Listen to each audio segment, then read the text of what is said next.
সময়কে দেখছেন মূল্য দিতে হয়। দেখছেন 10টা মিনিটের কারণে অনেকজনের প্রাণ হারিয়ে গেল গা, তরতাজা প্রাণগুলো চলে গেল গা।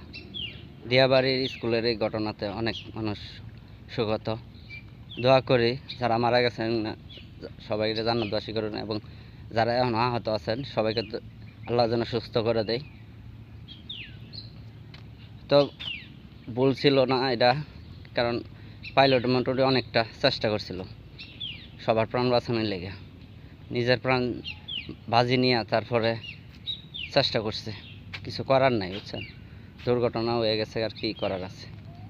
নিজের প্রাণ হারাইছে, সাথে আরও অনেকের প্রাণ গেল। দোয়া করি প্রতিটা মায়ের বুক খালি হয়েছে, ইনশাল্লাহ সবাই যাতে সুখ সইতে পারে। সবাই দোয়া করবেন, সবাই দোয়া করবেন তাদের পরিবার যেন সুখত পালন করতে পারে।